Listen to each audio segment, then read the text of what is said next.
जय हिंद दोस्तों, आपका स्वागत है हमारे चैनल कोचिंग जंक्शन पर। तो देखिए, आज हम पढ़ते हैं संख्याओं के योग के बारे में। जैसे सभी प्राकृतिक संख्याओं का योग क्या हो सकता है और सभी सम संख्याओं का योग क्या हो सकता है, या प्राकृतिक संख्याओं के वर्गों का योग क्या हो सकता है, उनके घनों का योग क्या हो सकता है, तो उनके नियम के बारे में आज हम पढ़ते हैं। तो सबसे पहले मैं बताना चाहूँगा कि प्राकृतिक संख्याएँ क्या है। प्राकृतिक संख्याएँ आप लोग जानते ही होंगे।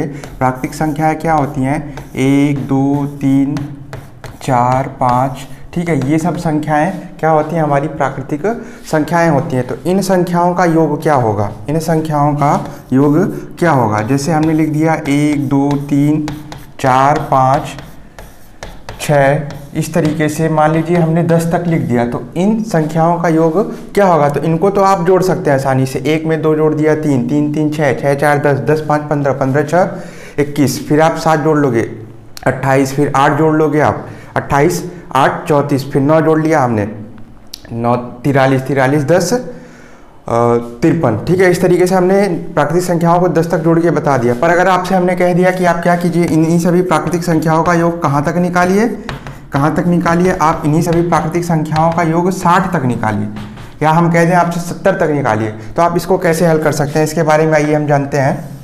तो देखिए यहाँ पे हम इसको कैसे हल कर सकते हैं। तो इसके लिए एक नियम होता है। क्या? सभी प्राकृतिक संख्याओं का सम जो होता है, अगर आपको मान लीजिए n पद पता है, कितने पद? n पद। जैसे यहाँ पे लिखा 10 पद आपको ज्ञात थे, यहाँ पे 60 पद ज्ञात हैं। तो इसके लिए सूत्र क्या होता है? n + 1/2, ठीक है। तो अब देखिए 1 से 60 तक की संख्याओं का हम क्या कर सकते हैं? इससे योग निकाल सकते हैं। जैसे अब यहाँ पे n बराबर क्या हो गया? 60 हम ले लेते हैं। n बराबर 60 लेते हैं तो 60 × 61/2, इस तरीके से हम क्या कर सकते हैं? इसका योग निकाल लिया हमने। यहाँ से हो गया 3 और 36, 18, 1830। क्या? 1 से 60 तक की प्राकृतिक संख्याओं का योग हो गया। देखिए कुछ सवालें इस तरीके से आती हैं जिसमें आपको पद नहीं दिए होते, ठीक है। सॉरी, उसमें बताता नहीं कितने पद हैं, क्या कितने पद होंगे, ठीक है। जैसे मान लीजिए हम बोल देते हैं आपको सभी सम संख्याओं का योग निकालिए। तो उसके लिए नियम क्या होता है? सम संख्याएं, ये 8 हो गया आपका सम संख्याओं का योग। मान लीजिए हमने बोला आप 30 तक की सम संख्याओं का योग निकालिए। तो अब इसमें आप बता सकते हैं आपके पास कितने पद हैं, आप बता सकते हैं कितने? 30। मान लीजिए और बहुत सारे पद आपको दे दिए गए, तब आप कैसे बताएंगे इसमें कितने पद हैं? मान लीजिए हम ये 2 आपको ना दे, तब ये 2 और 4 हम आपको ना दे, हम बोले 6 से बताइए। इसमें 6 से 30 तक की सभी सम संख्याओं का आप योग निकालिए। तब आप कैसे निकालेंगे? तो इसको निकालने के लिए हम क्या करते हैं? पहले पदों की संख्या ज्ञात करते हैं। और पदों की संख्या को हम कैसे ज्ञात करते हैं, इसको आप देखिए। पदों की संख्या जो हम ज्ञात करते हैं, इसमें देखते हैं कि प्रथम पद क्या है और अंतिम पद क्या है। तो इसमें प्रथम पद ए और ये अंतिम पद यल, ठीक है। तो यहाँ से क्या लिखते हैं हम? पदों की संख्या जो होगी, पदों की संख्या क्या हो जाएगी? पदों की संख्या बराबर अंतिम पद में से क्या करेंगे? हम प्रथम पद को घटा देंगे। और इनके बीच का अंतर कितना है? 6 से 8 के बीच के कितने का अंतर है? 2 का अंतर है। तो यहाँ पे 2 लिखेंगे +1। तो यहाँ से दिखाएंगे 6 और 8 और 30, ये आपका दिखाएंगे अंतिम पद इसका 30। और प्रथम पद क्या है? यहाँ पे 6/2 + 1। तो यहाँ से 30 में से 6 घटाया 24, 24 में 2 से भाग दिया 12, 12 में 1 जोड़ दिया 13। तो इसमें कितने पद आपको ज्ञात हो गए? 13। अब 13 पद ज्ञात हो गए तो आप क्या कर सकते हैं? इनका योग अब निकाल सकते हैं। और योग अब कैसे निकाल सकते हैं उसका नियम देख लीजिए क्या होगा। तो इस केस में जो सम होगा वो क्या हो जाएगा? प्रथम पद या इस तरीके से जो हमने आपको बताया अभी, प्रथम पद इसका a और अंतिम पद l/2 गुणे पदों की संख्या, जितने भी पद होंगे इसमें, ठीक है। तो इस तरीके की सवाल है। या आप देखिए एक चीज़ और बताना चाहूँगा आपको। सीधे अगर सभी सम संख्याएं 2 से दी गई हैं, जैसे 2 से 100 तक की सम संख्याओं का योग बोल दिया, तो आप इसको इस तरीके से भी लगा सकते हैं। आप इसको इस तरीके से भी लगा सकते हैं। तो इस केस में इसका योग होगा n + 1। हमने बोल दिया 2 से 40 तक के सभी सम संख्याओं का योग क्या हो जाएगा? तो कितने पद होंगे 40 तक? आप बता सकते हैं सम संख्याओं के 20 पद होंगे। या आप नहीं ज्ञात कर सकते तो जो अभी हमने आपको पीछे बताया, अंतिम पद में से क्या करोगे आप? प्रथम पद को घटाओगे और सार्वंतर को लोगे और इसमें क्या करोगे आप? 1 जोड़ दोगे। तो यहाँ से 40 में से 2 घटाया 38, 38 को 2 से भाग दिया 19, 19 से कितना हो गया? 20 पद आपको ज्ञात होंगे, ठीक है। तो आप यहाँ पे रख के क्या कर सकते हैं? इसका मान निकाल सकते हैं, ठीक है। अब देखिए विषम संख्याओं के लिए क्या होगा?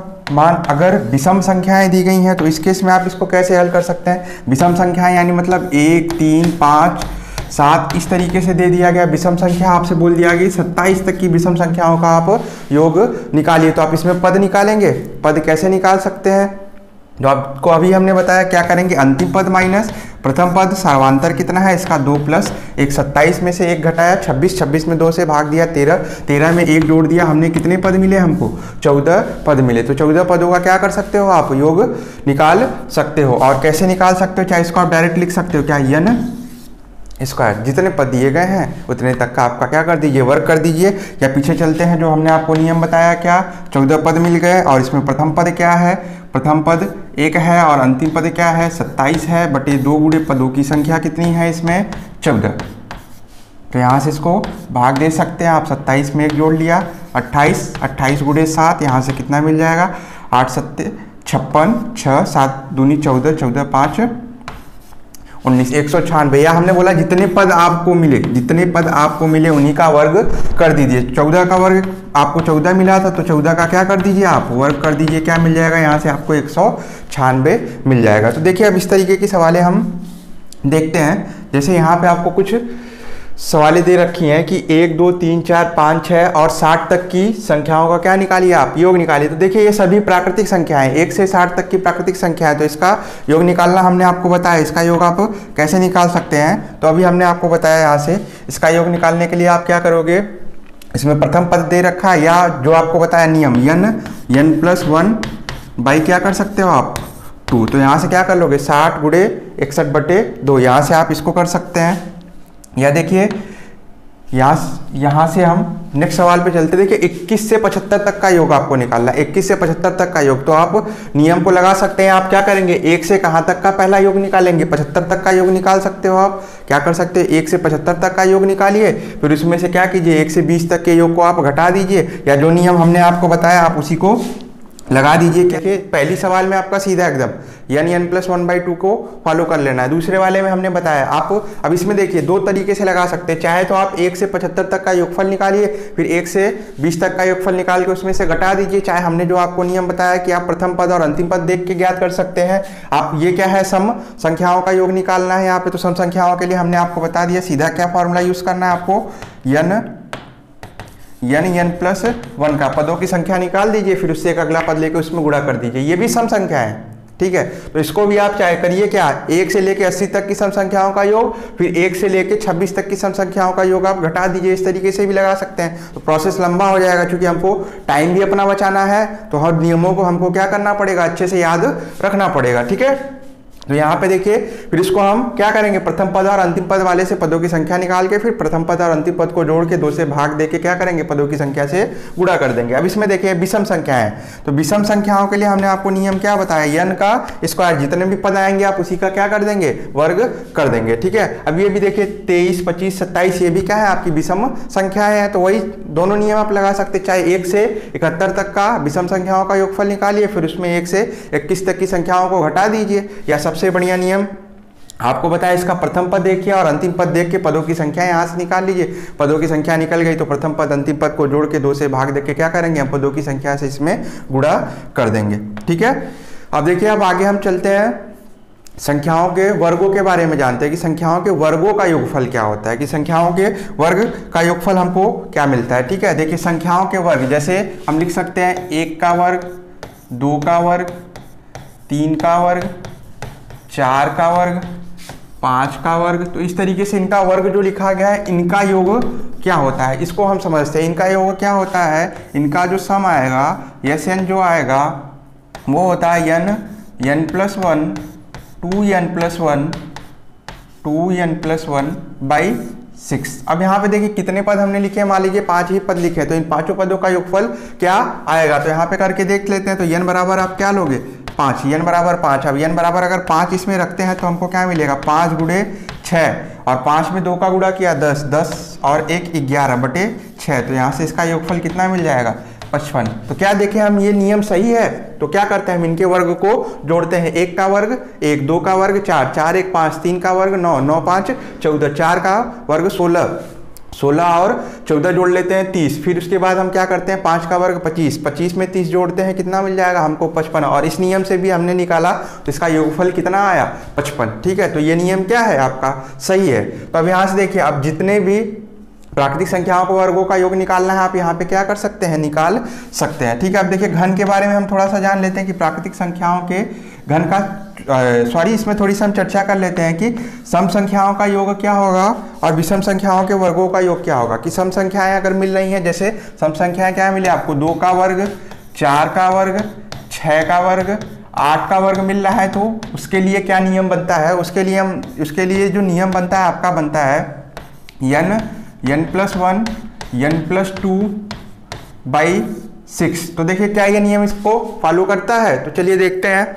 यहाँ से आपके कितने पद हैं, लास्ट में आपका सम संख्या क्या है, यहाँ पे 8 है, तो 8 को चेक करते हैं n बराबर 8 लेके हम इसमें चेक करते हैं। तो यहाँ से क्या मिल जाएगा हमको 8 8 1 9 8 2 10 10/6। तो यहाँ से क्या मिल जाएगा हमको, ये काट सकते हैं इसको आप, ये 4 हो जाएगा, ये 3 हो जाएगा, फिर इसको हमने काटा 3, 4 3 12 और ये क्या हो जाएगा 120। तो देखते हैं क्या इसके वर्गों का योगफल 120 आ रहा है। तो 2 का वर्ग कितना होगा, 2 का वर्ग होगा 4 और 4 का वर्ग कितना होगा 16 और 6 का वर्ग 36 और 8 का वर्ग कितना मिल जाएगा हमको 64। तो 64 36 कितना हो गया 100 और 16 और 4 कितना मिल गया हमको 120। तो ये भी नियम क्या है, वर्गों के सम संख्याओं के वर्गों के योगफल पे लागू होगा, और यही नियम विषम संख्याओं के वर्गों के योग पर भी लागू होता है। तो हम लेके देखते हैं विषम संख्याओं के वर्गों के योग पे ये नियम लागू होता है कि नहीं।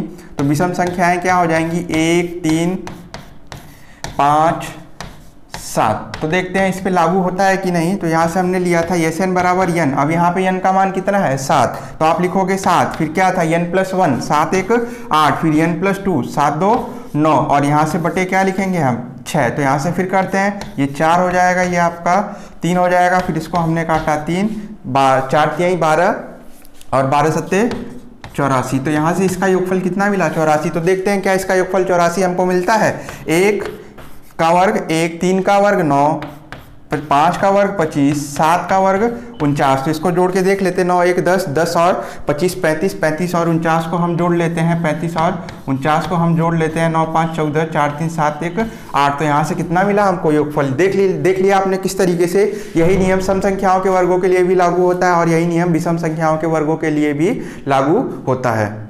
आइए दोस्तों अब देखते हैं प्राकृतिक संख्याओं के घन का योग क्या होता है। ठीक है, सभी प्राकृतिक संख्याओं के घन का योग क्या होता है। जैसे समझिए यहाँ पे हमने प्राकृतिक संख्याएं ली, 1 का घन, 2 का घन, 3 का घन, 4 का घन, या आप कह सकते हो क्यूब जिसको आप इंग्लिश में बोलते हो। ठीक है, तो इन सब का योगफल का नियम क्या होता है। इन सब के योगफल के नियम के लिए हम लिखते हैं, जो प्राकृतिक संख्याओं के योग का नियम हम यूज करते हैं केवल प्राकृतिक संख्याओं के, उनके वर्ग और घन के लिए नहीं, बस केवल प्राकृतिक संख्याओं का योग के नियम को जो हम यूज करते हैं बस उसी को क्या कर देते हैं, हम वर्ग कर देते हैं। ठीक है, हम यही यूज करते हैं ना, प्राकृतिक संख्याओं के योग का नियम क्या है n+1/2, हमने इसी का क्या कर दिया, वर्ग कर दिया। यही क्या होता है प्राकृतिक संख्याओं के घन के लिए नियम होता है। तो देखते हैं अब इसमें कितने पद हैं आपके 4, तो n बराबर 4 रख के देखते हैं हमको क्या मिलता है। तो यहाँ से रखेंगे 4 4 1 5 5/2 और क्या हो गया इसका वर्ग, 4 को आप काट सकते हो 2 से, 5 2 में 2 का गुणा किया 10 और 10 का वर्ग हमको कितना मिल जाएगा 100। तो क्या देखते हैं इनका सम 100 आता है, देखते हैं इनका सम 100 आता है। 1 के घन, 2 का घन, 3 का घन और 4 का घन, 1 का घन 1, 2 का घन 8, 3 का घन 3 तिरिक का 9 तिरिक 27 और फिर 4 का घन, 4 चौक को 16, 16 चौक को 64। तो देखते हैं क्या ये सम इसका 100 आता है। तो यहाँ से आप क्या लिख सकते हो, 8 1 9 27 और 9 को आप जोड़ लीजिए, कितना मिल जाएगा आपको 36, 36 और 64 कितना हो जाएगा 100। तो देख लीजिए ये नियम क्या होगा, हमारे घन के प्राकृतिक संख्याओं के घन के योग के लिए आप लगा सकते हैं क्या, Sn = n+1/2 का होल स्क्वायर। तो अब आइए इससे रिलेटेड हम कुछ प्रॉब्लम देखते हैं साथियों।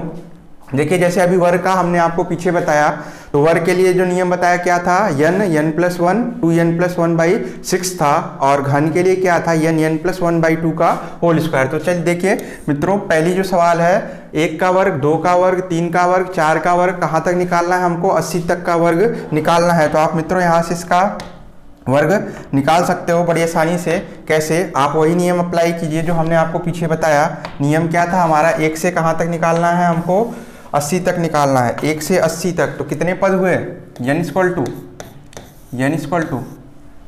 80, ठीक है। तो यहाँ से Sn हम लेते हैं, Sn क्या था हमारा, n+1 ब्रैकेट में 2n+1 बाई क्या था 6। तो यहाँ से आप लगा सकते हो इसको, n का मान 80, 80 में 1 जोड़ दिया 81, और 80 में 2 का गुणा किया कितना हो गया 160, और 160 में 1 जोड़ दिया हमको कितना मिल गया 161। अब हम इसको क्या करते हैं, 6 से भाग दे देते हैं। तो 6 से 2 से भाग दीजिए आप, इसको 40, ये मिला 3, 81 को भाग दिया हमने 27, 27 में 40 का गुणा कर लेते हैं, फिर 161 का गुणा करते हैं, 7 चौक 28, 4 दूनी 8, 8 दो 10, 1080, फिर क्या मिला हमको 161। अब 1080 में हम क्या कर सकते हैं, 161 का गुणा कर सकते हैं।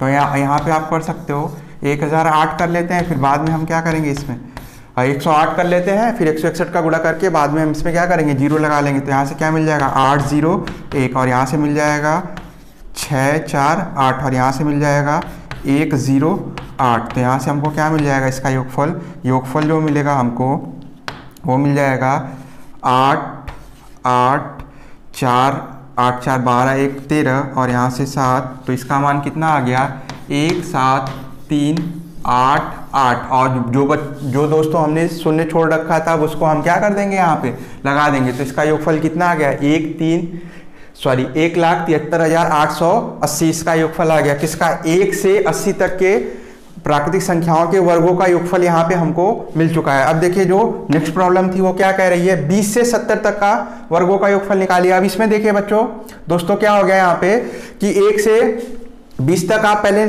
1 से 19 तक आप पहले निकालोगे, फिर क्या करोगे आप 1 से 70 तक निकालोगे, क्योंकि इसमें देखिए इसका कोई नियम नहीं है, प्रथम पद और अंतिम पद इस पे आपका नहीं अप्लाई होगा। यहाँ पे क्या करोगे आप, पहले क्या करोगे 1 से 70 तक का योगफल निकालोगे वर्गों का, फिर आप क्या करोगे 1 से 19 तक का योगफल निकाल के इसमें से हम क्या कर देते हैं, घटा देते हैं। तो चलिए हम सबसे पहले क्या करते हैं, 1 से 70 तक का योगफल हम निकालते हैं। तो 1 से 70 तक का योगफल हमको कितना मिल जाएगा देखते हैं दोस्तों। तो n बराबर कितना हो गया यहाँ पे 70। तो अब आग बंद करके जब आपने एक बार फार्मूला यूज़ कर लिया तो याद रखिएगा 70 1 71, फिर उसके दोगुने में क्या करते हैं हम 1 जोड़ देते हैं, दोगुने में 1 जोड़ेंगे यानी मतलब 70 का दोगुना 140, उसमें 1 जोड़ दिया 141 बटे क्या करेंगे हम 6। तो अब यहाँ से इसको हल करते हैं, हम इसको 2 से काट सकते हैं, ये हो गया 35 और यहाँ पे मिलेगा 3। अब देखिए ये 3 से कट सकता है, 4 1 5 1 6।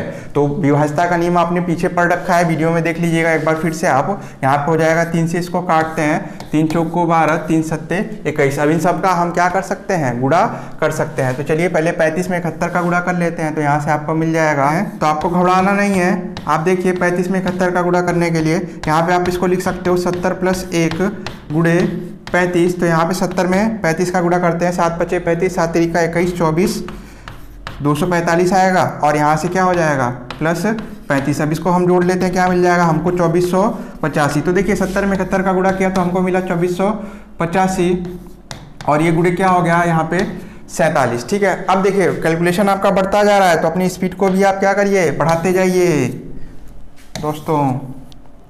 देखिए अब क्या करना है हमको, 2485 में किसका गुणा करना है हमको, 47 का गुणा करना है। तो पहले हम क्या करते हैं, 2485 गुणे क्या लिख सकते हो आप, 40 + 7। कैलकुलेशन को क्या कर लेते हैं हम, छोटा कर लेते हैं। एक बार 40 में गुणा करते हैं, फिर 7 में गुणा करते हैं। तो 4 का गुणा करते चलते हैं, इसमें क्या हो जाएगा 4 × 5 = 20, 1 0 पहले से ही है, 4 × 5 = 20, फिर 2 गया, 8 चौक को 32, 2 34, 4 फिर हासिल गया 3, 4 चौक को 16, 3 19, फिर हासिल गया 1, 4 दूनी 8 1 9, ये इसका गुणा हो गया। अब 7 का इसमें गुणा करते हैं, 7 × 5 = 35 और 8 × 7 = 56, 56 3 59, और ये हासिल गया 5, और 7 चौक 28, 28 5 आपका हो जाएगा 33, हासिल गया 3, और 7 दूनी 14, 14 3 17। अब इनको आप क्या कर सकते हो, आसानी से जोड़ सकते हो। जोड़ के यहाँ पे आप लिख सकते हो कि इसका कितना आएगा। तो यहाँ से मिल जाएगा आपको ये 5, फिर 9 को जोड़ा इसमें, 0 में 9, फिर 4 3 7 9 7 यहाँ पे हो जाएगा 16 और 9 1 10 1 11। तो यहाँ से क्या मिल गया, 1,16,795, 1 से 70 तक का योगफल हमको मिल गया। अब हम क्या करेंगे, 1 से कितने तक का योगफल निकालेंगे हम, 1 से 20 तक का योगफल निकालेंगे। कितने तक का योगफल निकालेंगे, 1 से 20 तक के वर्गों का, सॉरी 20 तक, 20 से 70 हमको दे रखा था, तो कितने का निकालेंगे हम, 1 से 19 तक के वर्गों का योगफल निकालेंगे। 1 से 19 तक के वर्गों का योगफल, तो n बराबर क्या मिल गया हमको, 19। तो यहाँ से s इक्वल टू क्या हो जाएगा, 19 19 1 20 और क्या होगा, 19 दूनी 38 38 1 39 बटे क्या लिखेंगे हम 6। तो यहाँ से इसको काट सकते हैं, ये क्या हो जाएगा, 2 से काटेंगे 10, 3 से इसको काटा 13। अब यहाँ पे हम इसका गुणा कर सकते हैं, 19 में 13 का गुणा कर लेते हैं। पहले 19 में 10 का गुणा करते हैं, कितना हो गया 190। फिर 19 में 3 का गुणा कर लेते हैं, कितना 57। और इसको जोड़ लेते हैं हम, 7 9 5 14 और यहाँ से 24। ये क्या मिल जाएगा हमको 2470, क्योंकि यहाँ पे क्या दे रखा है, 10 पहले से भी दे रखा है। ठीक है, तो यहाँ से आप इसका गुणा करके कितना मान आएगा हमारा 2470। तो देखिए अब जो हमको मान मिला है इसी में से हम क्या करते हैं, 2470 को घटा देते हैं। तो हमको कहाँ से कहाँ तक का योगफल मिल जाएगा, 20 से 70 तक का योगफल। ये मान इसमें से हमको क्या कर देना है, घटा देना है, क्योंकि आपने 1 से 70 तक का वर्ग निकाला था और ये कितना है 1 से 19 तक का वर्ग। अगर हम हटा देते हैं तो हमको कितने का वर्ग मिलेगा, 20 से 70 तक का वर्ग मिल जाएगा। अब देखिए घन वाली भी सवाल आप इसी तरीके से लगा सकते हैं। फार्मूला आपको पता है, फार्मूला क्या है, n+1/2 का होल स्क्वायर। ठीक है, अब इसमें n का मान कितना दे रखा है 90। अब देखिए जो पीछे आपको सवाल वर्ग की बताई उसी तरीके से इसमें 15 से कहाँ तक दे रखा है, आपको 60 तक का मान दे रखा है। तो आप कर सकते हैं, पहले क्या करेंगे 1 से 60 तक का घन निकालेंगे। 1 से 60 तक का घन निकालने के बाद क्या करेंगे आप 1 से 14 तक का निकालेंगे, क्योंकि 15 से आपको क्या दिखाना है, 60 तक का घन दिखाना है। अब 1 से 14 तक का घन निकाल के क्या करेंगे, इसमें से हम घटा देंगे, तो क्या मिल जाएगा हमको 15 से 60 तक का घन का योगफल मिल जाएगा। ठीक है, तो दोस्तों मैं ऐसा करता हूँ कि आपको समझ में जरूर आया होगा। अगर आपको समझ में आए तो हमारे चैनल को लाइक शेयर और सब्सक्राइब जरूर करें, और कोई प्रॉब्लम हो तो कमेंट सेक्शन में जरूर कहें। धन्यवाद दोस्तों।